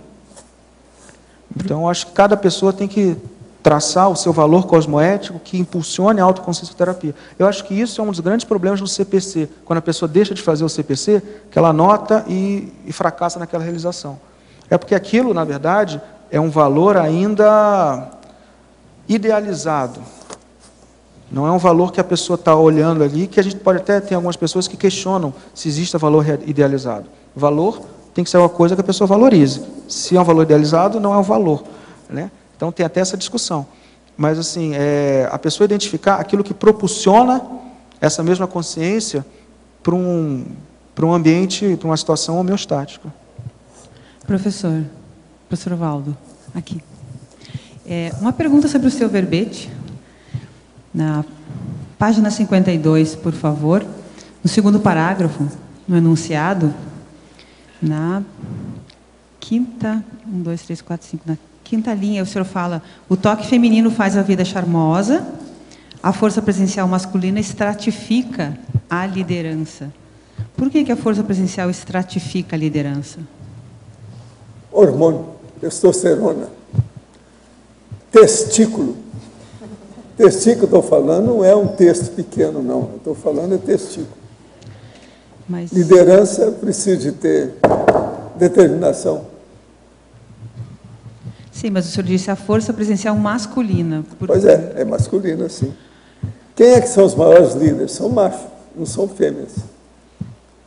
As fêmeas estão começando a querer aparecer, mas mesmo assim estão tudo sob a sombra dos outros. A presidente, por exemplo, entrou na sombra do outro presidente. Está toda hora lá puxando, pedindo o nome, pedindo aquele negócio. Né? Talvez a Merkel seja... Deixa eu... O que você acha? Precisa de debater mais alguma coisa? Eu acho que talvez não o meio termo masculino... Não estou indo contra mulher nenhuma, estou falando a realidade que está aí. O toque feminino faz a vida charmosa, sob todos os aspectos. Agora, é muita mulher burra que não sabe usar o charme que tem. Isso também é um fato. E logo depois... Você está querendo que se explique mais? Professor Valdo. Logo depois o senhor fala, na frase seguinte, ali na última, há discordâncias superinteligentes. Sim. O que o senhor considera superinteligente? Bem exposta? O que seria o superinteligente? É aquilo que discorda da gente. Por exemplo, eu às vezes posso falar uma besteira, ver um serenão e fala uma coisa para a gente, eu vejo que o negócio que está certo, eu aceito na hora. O senhor pode trazer mais para a nossa realidade, para a gente conseguir entender o serenão? Quando a pessoa aqui fala uma coisa que eu vejo tem mais racionalidade do que eu faço aderência na hora. Eu assino embaixo, é anuência, eu mudo na hora. Eu sou da descrenciologia. Não adianta o que o povo fala ou o que o povo escreve. Eu quero fazer experiência. Agora, se você vem com uma palavra boa e me mostra, eu vou fazer a experiência daquilo. Se eu testei, deu certo, eu sou a seu favor. Nesse sentido da superinteligência, porque eu achei que era a forma de colocar que era superinteligente. A discordância é superinteligente, por isso que o debate é importante. Tá. Entendeu? O debate é muito importante. E, professor Valdo, sim, aqui, ainda em cima do que está sendo exposto, a questão da paragenética, eu estou procurando estudar um pouco mais, me aprofundar na paragenética. A questão da paragenética, aí em cima do feminino e do masculino, influencia nesta vida ou não? E como seria? E como seria isso? Depende do nível da pessoa sobre o processo de macho e fêmea. Quem ainda dá valor para isso, influencia. Que é uma besteira, uma parte animal. A consciência em si não tem sexo. Claro. Então, nós temos que começar a pensar nisso. Dar valor para isso que eu chamo de generalogia é besteira, é o gênero. Isso é bobagem, não é por aí. E como então, que por fica? exemplo, feminismo, machismo, sim, tudo é perda de tempo. É um processo muito primário do ponto de vista da evolução da consciência. Tá. São coisas muito primárias. Então, nesse exemplo que o senhor pegou aí, da presidente e do outro, né? Como seria... A gente ainda vê. É a patologia... Por exemplo, uma mulher que vem e é guerrilheira, ela é mais atrasada do que o homem, porque ela tem menos testosterona. Sim, tá. E é guerrilheira, pensa bem, o negócio é terrível a gente pensar nisso. E aí o fator dela estar feminina, essa consciência, é para uma aprendizagem, já veio uma feminina para ver se melhora o processo da prepotência, do poder, de outras coisas mais. Está na cara, né?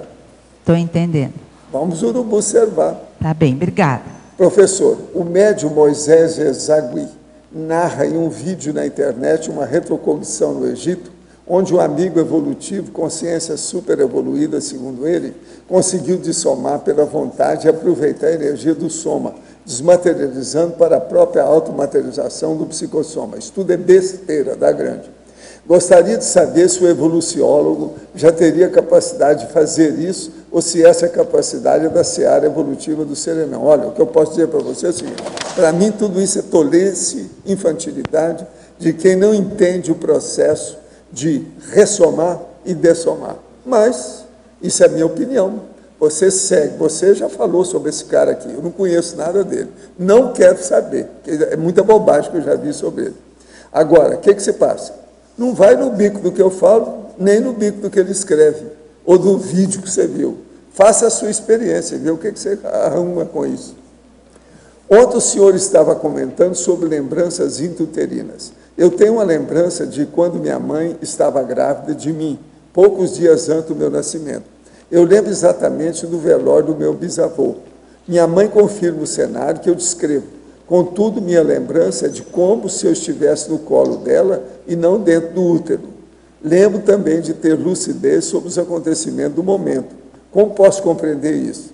O fato de estar perto do meu nascimento facilita essas lembranças? Pode ter sido apenas uma transferência de percepção dela para mim? Pode. Aí tem uma opção de coisas, isso aí precisa estudar. Está mal contada essa história. Primeiro, precisa ver o problema do calendário. Algumas horas dão uma diferença enorme em qualquer fenômeno.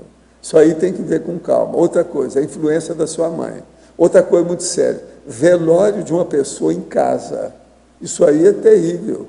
Isso aí é mais sério do que o seu nascimento. A morte de uma pessoa na família. 2 dias antes do menino nascer, aquela morte cria muito mais auê, muito mais problema, levanta muito mais a poeira. Então, isso aí tem que fazer muita experiência. Anota tudo e vê o que se passa. Agora, ter retrocognição é possível na fase uterina. Mas agora, essas coisas têm que ficar bem claras e os fatos posteriores comprovarem tudo. De modo que vai com calma. Outra coisa, ninguém vai ter uma retrocognição na fase uterina se ele não teve coisa pré-renascimento. Você está entendendo? Porque a uterina é muito mais séria do que alguma coisa antes. Se ele não teve antes, não comprova nada dele. Então, vai com calma, anota tudo isso aí. Professor, você poderia ampliar a questão da autossugestão nas ações do parapsiquismo? Quando que a autossugestão sai e o parapsiquismo se efetiva? Por exemplo, quando iniciamos o EV, em uma condição de jejum, penso que é autossugestão. Qual é o ponto de viragem para que realmente aconteça o estado vibracional? Como posso entender essas questões? A primeira coisa é o seguinte: anota tudo e confira os fatos, os personagens, as ocorrências, as vivências. O problema é conferir tudo. Com o passar do tempo, você vai ver que não tem autossugestão, nem auto-hipnose, que não tem jeito. Os parafatos engolem as suas sugestões, as suas ideias, as suas fantasias, as suas imaginações. Contra fato, não adianta a gente brigar. Não há argumento contra fato. O fato a gente tem que analisar. Agora, o parafato é pior ainda, porque ele vem e acaba com o processo da ilusão. Então, a primeira coisa é o seguinte: uma pessoa que ainda tem muita ilusão, ela, vamos dizer, homenageia e faz apologia das suas sugestões. Então, ela fica sempre com lavagem cerebral feita por si mesma. E chama autocorrupção. De modo que abra o olho com isso e veja as coisas com muita autocrítica. Siga o princípio da descrença, bastante autocrítica. Esse é o caminho. Gente, agora para você. Na tabelologia, página 11, poderia fazer o cotejo explicativo do item 6.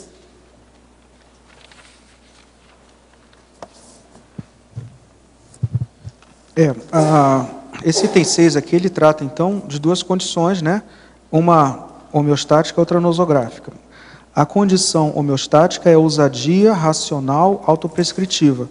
Essa condição ela tem muito a ver com o que a gente tinha comentado anteriormente sobre a racionalidade, a logicidade autoprescritiva. Ou seja, o evoluciente, quando está diante de um problema, ele chegou ao diagnóstico, ele consegue, de modo retilíneo, ortopensênico, fazer aquele encaminhamento, aquela busca de solução que é a mais adequada para o seu problema, para o seu diagnóstico em questão. Essa é a racionalidade autoprescritiva. Só que aqui o que eu quis chamar a atenção na tabela é que, dentro da racionalidade autoprescritiva, na verdade, um verbema, uma ideia, que é a ousadia racional, que está contida, inclusive, no consensograma, na folha de avaliação sobre potencialidade. A ousadia racional. Então, em muitos momentos, cabe à pessoa assumir riscos, né, de modo lúcido, de modo calculado, riscos calculados no que diz respeito a autoprescrições, ou seja, soluções que vão, na verdade, fazer a reversão de maturidades. Por outro lado, na coluna da antirremissibilidade, fala da condição inversa, que a pessoa que, na hora que busca soluções, ela é acanhada, ela é tímida, ela não ousa e, por consequência, ela acaba não enfrentando de modo adequado os obstáculos naturais da vida humana. Então, o índice de produtividade dela, em termos de autoprescrição, vai acabar sendo mais acanhado, mais medíocre. Gente, eu queria pedir a vocês para a gente dar umas palmas para um jovem que tem nos ajudado muito aqui e que hoje completa os seus 17 anos. É o Arlindo.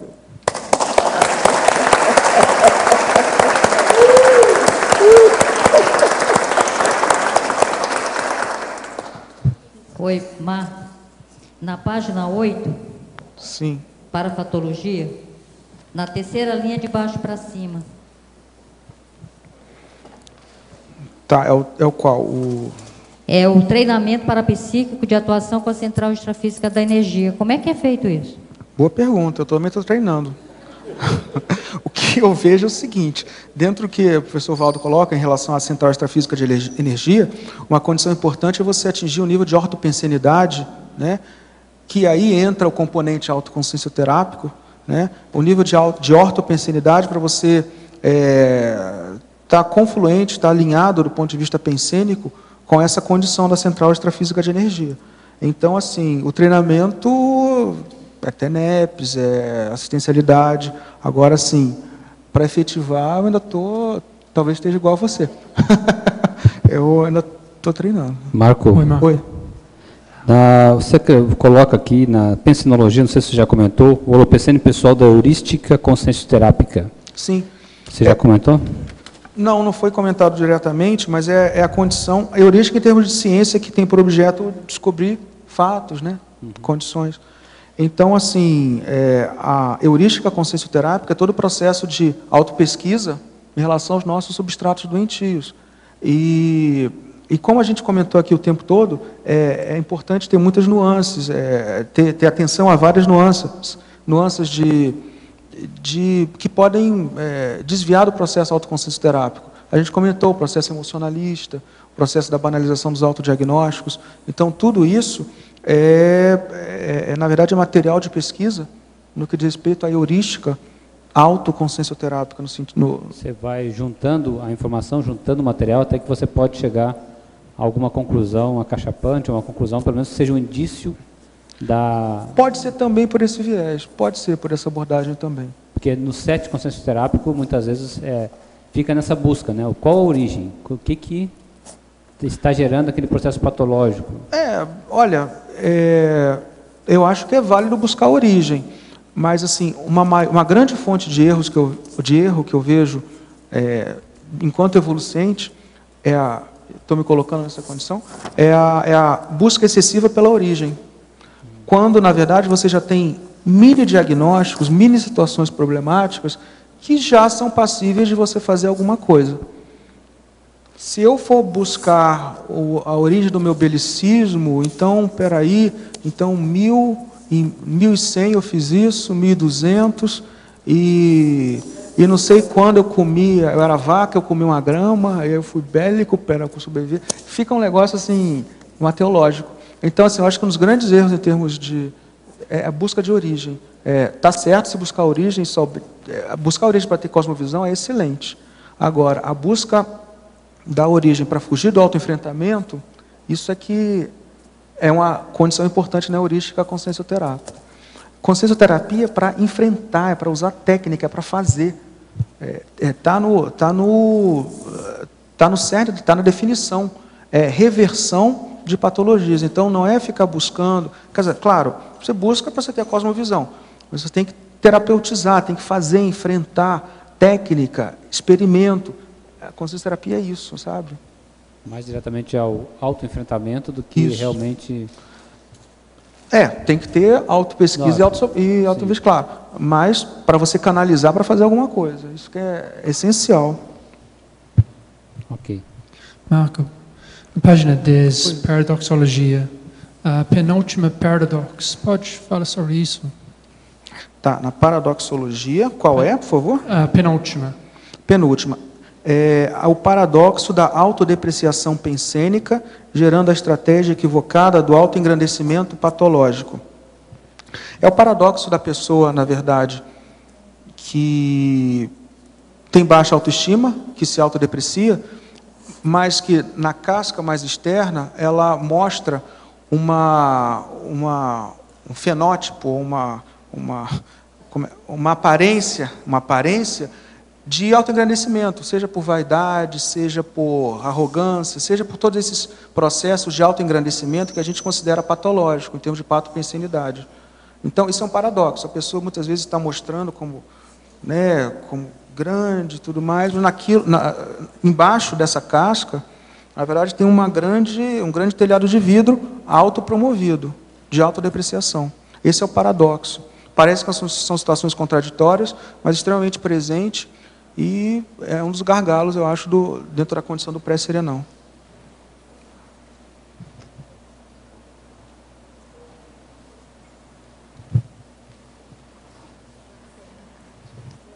Oi, Trinomiologia, tem um trinômio que você coloca diagnóstico, paradiagnóstico, omnidiagnóstico. Eu queria saber o que seria esse omnidiagnóstico. O omnidiagnóstico está descrito nos 700 experimentos. A condição é uma condição que eu tenho interesse, eu estudo, assim, mas é a condição do scanner consciencial, né? Inclusive tem o cotejo unidiagnóstico e omnidiagnóstico. Pelo que eu entendo, na condição da pessoa estar no movimento de assistência mais avançada, ela com amparadores, sendo o epicentro lúcido, ela consegue, na verdade, traçar omnidiagnósticos de uma forma mais abrangente. Seria isso, professor Paulo? O omnidiagnóstico seria isso? É o processo da cosmovisão aplicada na apreciação de uma pessoa. Certo. Você fazer, vamos dizer, aquele problema da prospecção da consciência. Marco, aqui Pois não? Na página 11, na argumentologia, forças, o ponto 2, você coloca futuro, a inspiração com a perspectiva da autorrealidade homeostática futura. O que você quer falar com a inspiração de amparadores? Não, o que eu quero falar é que, em termos de autoconsciencioterapia, aceleração da autoconsciencioterapia, você pode estar de saco cheio do que você já é do passado, ou você pode se inspirar na perspectiva do futuro. Entendeu? Então, assim, de uma forma meio chula, é isso aqui. Eu acho que uma prospecção, né? A prospecção, essa condição futura, assim, ela é mais... seria uma antevisão imaginativa. Tipo assim. Mas ela é mais refinada, sadia, do que você acumular tanto ponto de saturação que você já não se aguenta, está intoxicado por trafar e acaba se acelerando.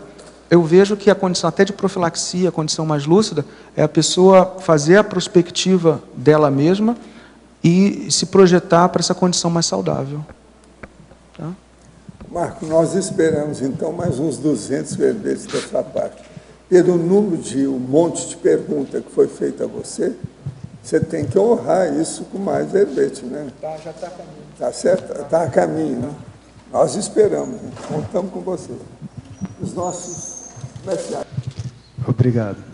Hoje tivemos 47 assinaturas no livro de presença, 22 perguntas presenciais e 28 perguntas online.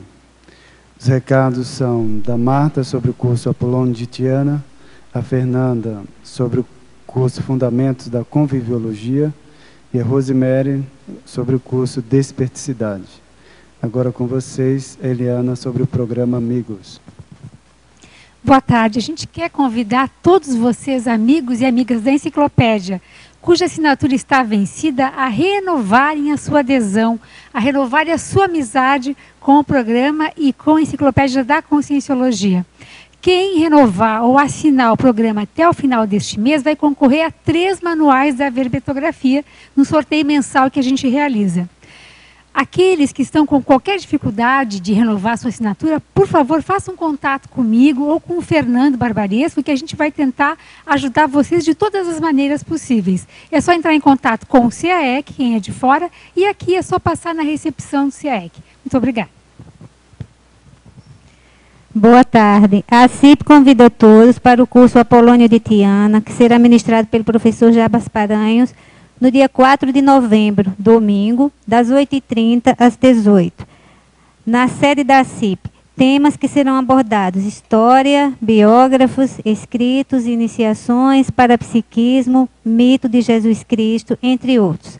Informações e inscrições no e-mail acip@acip.com ou no telefone 45 2102 1421. Obrigada. Boa tarde. Convidamos a todos para participar do curso Fundamentos da Conviviologia, que irá abordar as diversas categorias que temos aí dentro dessa temática. Dentro da programação, alguns temas que serão abordados são convívio interassistencial, a paraecologia da interconvivialidade, a oportunidade de conviver, além de atividades bioenergéticas, um campo de 2h30, né, com os epicons Moacir Gonçalves e Mabel Teles, seguido aí de debate para aprofundar esse tema. As inscrições podem ser feitas na recepção do CAEC ou pelo telefone 45 3525 2652, e-mail caec@caec.org. Obrigada. Nosso recado a todas as pessoas que estão planejando alcançar a desperticidade. Nós estamos com mais uma edição do curso Desperticidade. É um curso onde há um aprofundamento no tema, são debatidos verbetes da enciclopédia sobre o assunto, são feitos campos parapsíquicos com 3 epicons. Então, é um final de semana intenso, imerso no Holopensene, nos debates, no aprofundamento da desperticidade. Então, se vocês ainda tiverem interesse, o curso começa nesta sexta-feira. As inscrições e informações na recepção do CAEC. Obrigada. Para amanhã teremos o verbete farol proexogênico. A especialidade, autoevoluciologia, de autoria da professora Maria Jussara Medeiros. Obrigado pela sua presença e até amanhã.